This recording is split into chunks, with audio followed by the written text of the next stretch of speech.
Okay girls, अब जो हम इस रिकॉर्डिंग में करेंगे, हम 3 पेपर्स का डिस्कस करेंगे। एक तो इस साल अभी हाल ही में जो 2020 का कंपार्टमेंट का पेपर हुआ है, ठीक है, हमें वो करना है।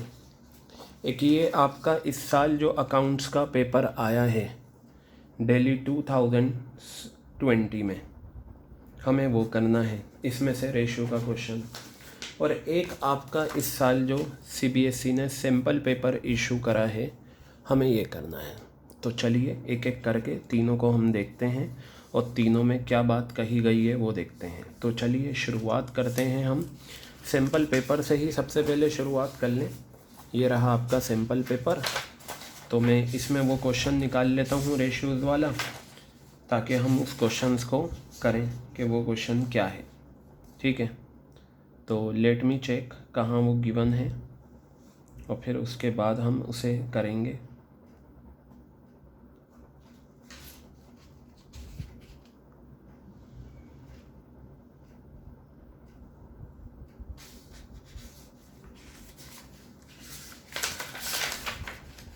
चलिए आ जाइए, हम वो क्वेश्चंस करते हैं। ये रहा आपका क्वेश्चन नंबर 30।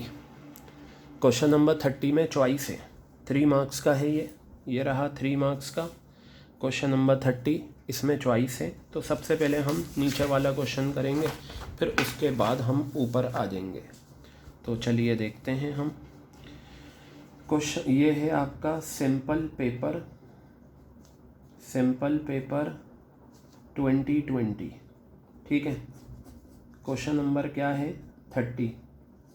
और क्वेश्चन नंबर 30 में सबसे पहले हम कौन सा पार्ट कर रहे हैं, और वाला। और वो कौन सा है, इंटरेस्ट कवरेज रेशो। क्या है वो पार्ट, इंटरेस्ट कवरेज रेशो। चलिए निकालते हैं। इंटरेस्ट कवरेज रेशो का सबसे पहले आप फॉर्मूला लगा दें। इंटरेस्ट कवरेज रेशो का फॉर्मूला क्या था, ठीक है, आपको पता होना चाहिए। Profit before interest and tax, profit before interest and tax upon interest on long term debts. क्या था, interest on long term debts. ये फॉर्मूला आपके सामने है इंटरेस्ट कवरेज रेशो का। क्लियर है, इंटरेस्ट कवरेज रेशो का फॉर्मूला आपके सामने है। Profit before interest and tax और interest on long term dates. चलिए अब देखते हैं कैसे निकलेगा ये। प्रॉफिट आफ्टर, आप सबसे पहले वही टेबल बना लीजिए जो मैंने बताई थी, ठीक है। वो टेबल आपके बहुत काम आने वाली है। ईबीआईटी में से आप माइनस कर दें इंटरेस्ट, ठीक है। इंटरेस्ट माइनस करके जो आपके पास फिगर आएगी वो आएगी ईबीटी, ठीक है। ईबीटी में से आप टैक्स माइनस कर दें तो आपके पास क्या आ जाएगा, ईएटी आ जाएगा, अर्निंग आफ्टर टैक्स। क्लियर है बात। अब यहाँ दे रखा है profit after interest and tax. आपको प्रॉफिट दे रखा है, ये रहा इंटरेस्ट के बाद और टैक्स के बाद का कितना है, 7,50,000 रुपये। तो मैं यहाँ लिखता हूँ 7,50,000 रुपये profit after interest and tax. ये आ गया। नेक्स्ट पेज पे इसमें आपको इन्फॉर्मेशन गिवन है, तो हम वो देखते हैं। आपको रेट ऑफ इनकम टैक्स दे रखा है 25% और 9% डिबेंचर्स हैं 8 लाख रुपए के। और ये जो 9% है ना, ये आपका कहलाता है क्या, इंटरेस्ट का रेट, प्रॉफिट की रेट ऑफ इंटरेस्ट। क्या होता है ये, रेट ऑफ इंटरेस्ट होता है आपका। क्लियर हो गई बात। ये आपका रेट ऑफ इंटरेस्ट होता है। तो बेटा चलो देखते हैं। यहाँ पर प्रॉफिट कितना दे रखा है, 25% दे रखा है। इंटरेस्ट आप निकाल सकते हैं, कितना था इंटरेस्ट, 8 लाख का आपको लेना था, 29% लेना था, कितना लेना था, 8 लाख का 9% लेना था। तो चलिए मैं 8 लाख का 9% आपके सामने लिख देता हूँ, ठीक है। ये आ रहा है आपका 72,000 रुपीज़। ये लीजिए आपका 72,000 क्या आ गया, इंटरेस्ट का अमाउंट आ गया। अब आप इसमें वही, ये तो हम बार बार कर चुके हैं गर्ल्स, टैक्स का रेट 25% है, ईबीटी पर कंप्यूट होता है, नहीं गिवन तो एक्स मान लो। लेट ईबीटी क्या मान लिया मैंने, एक्स मान लिया। अब आप टैक्स निकाल लें, टैक्स कितना लेना है, 25% लेना है किसका, ईबीटी का। ये लीजिए, तो ये अगर मैं कट करूं तो ये आ जाएगा x/4। फॉर्मूला आपको पता है, ईबीटी इक्वल टू क्या होता है, ईबीटी में से टैक्स माइनस कर दो EAT, और ये फार्मूला टेबल से ही तो बना। देखिए ईबीटी में से आप टैक्स माइनस कर दीजिए तो आपके पास क्या आ जाएगा, EAT आ जाएगा। ठीक है, तो आप EBT लिखिए कितना, x, टैक्स लिखेंगे आप x/4, और EAT कितना है, 7,50,000 रुपये। ये आ गया। यहाँ से 4x - x/4 इक्वल टू 7,50,000 रुपये, 3x/4 इक्वल टू 7,50,000 रुपये। यहाँ से आपका x आ जाएगा 7,50,000 रुपये, आ गया।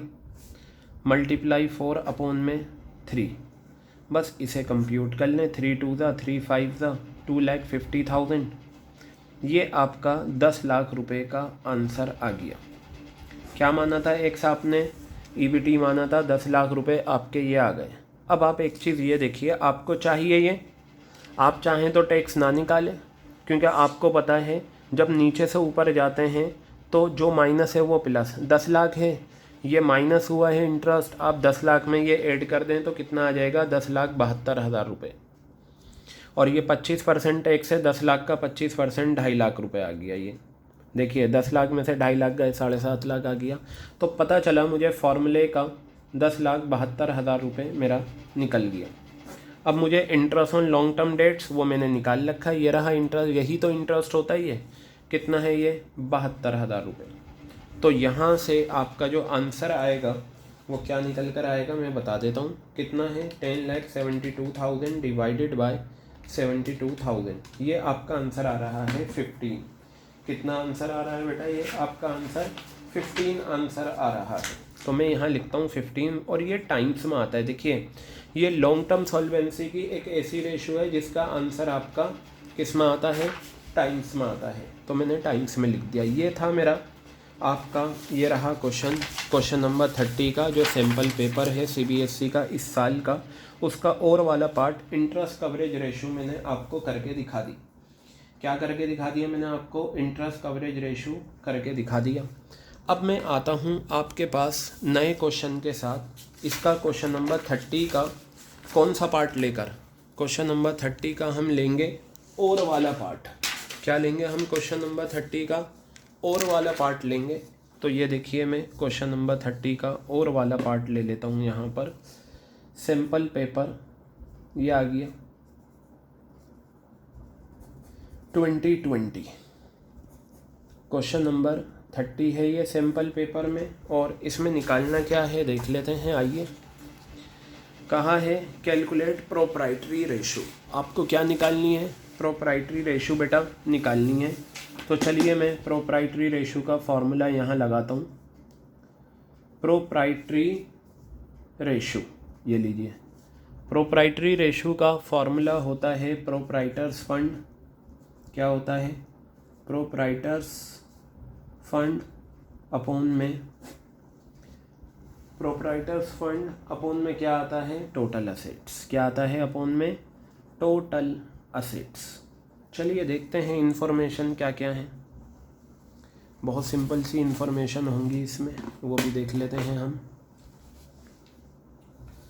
अब यहाँ पर देखिएगा आप, कहा total assets to debt ratio आपको गिवन है 2:1, और डेट आपके 5 लाख रुपए दे रखे हैं। तो इसका मतलब ये तो आपको निकालना है। अब यहाँ आप debt to total assets to debt ratio का फॉर्मूला लगा दीजिए, क्योंकि ये जो आपको गिवन है ये रेशियो गिवन है। और मैंने आपको बताया था रेशियो के क्वेश्चन में अगर आपको कोई भी रेशियो निकाल के दे रखी है तो आप क्या करें, उसका फॉर्मूला जल्द से जल्द लगा दें।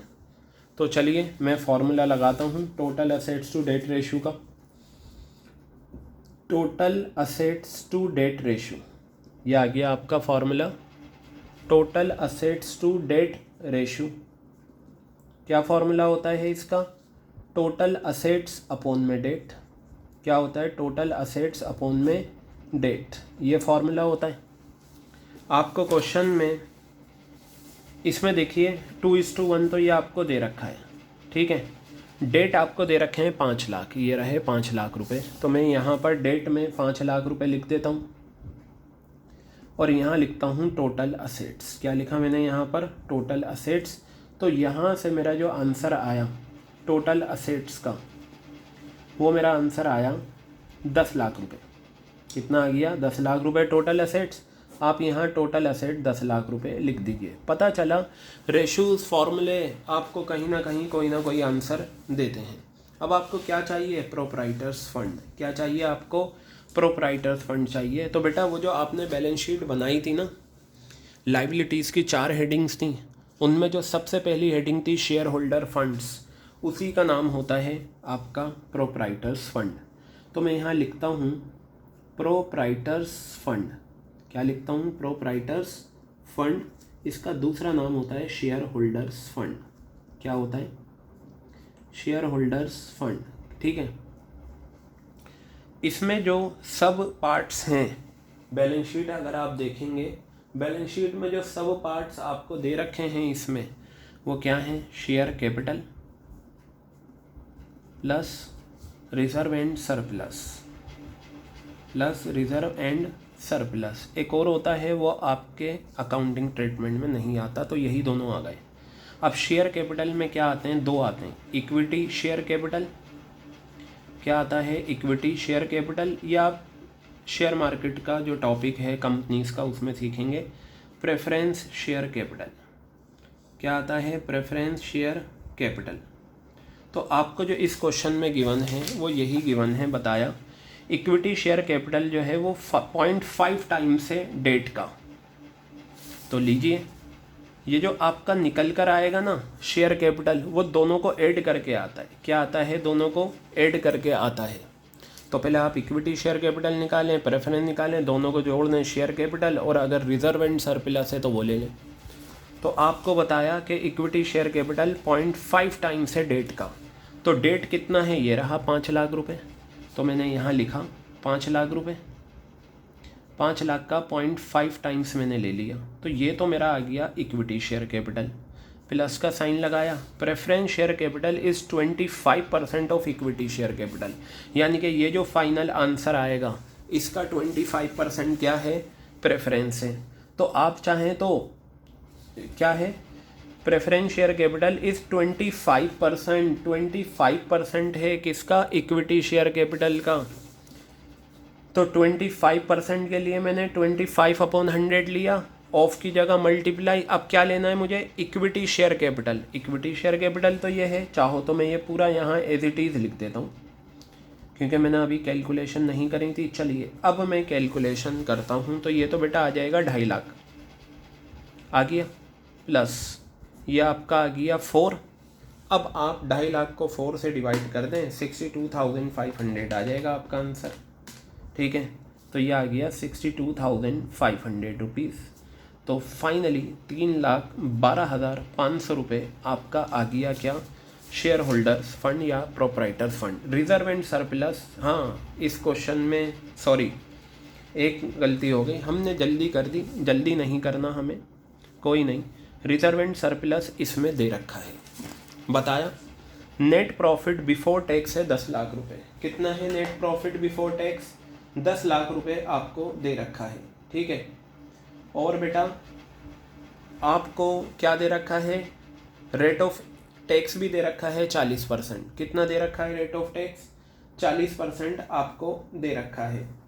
अब सवाल ये है कि अच्छा ये जो चीज़ थी, 1 minute, net profit before tax आपको दे रखा है 10 लाख रुपए, और क्या दे रखा है?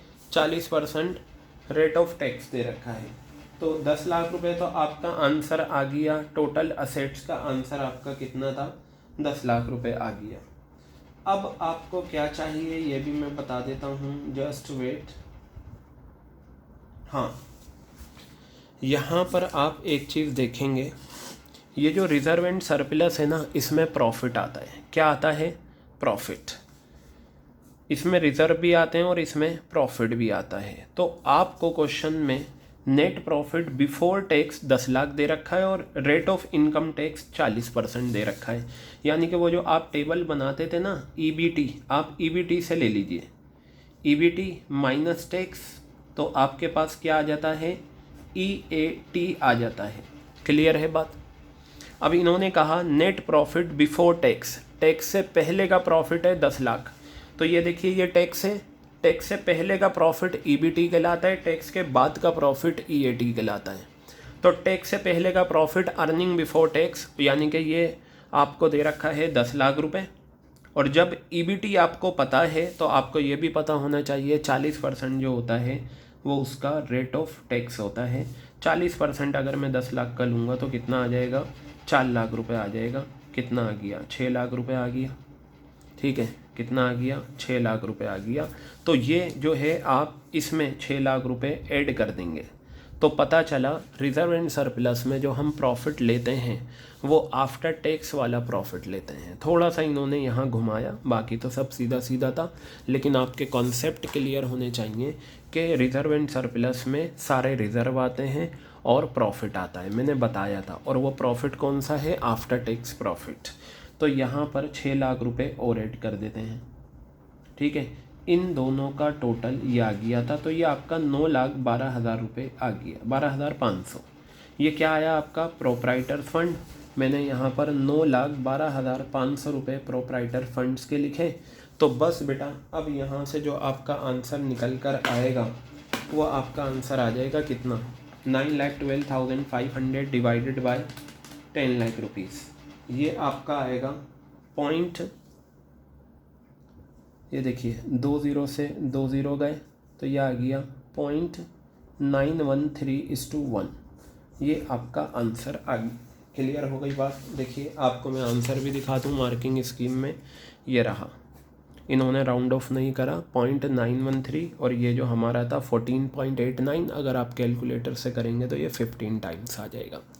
ठीक है, तो ये था हमारा क्वेश्चन सैम्पल पेपर 2020 का, क्वेश्चन नंबर 20 का फर्स्ट पार्ट प्रोप्राइटरी रेशो, और ये था हमारा इंटरेस्ट कवरेज रेशो इसका सेकंड पार्ट। ठीक है।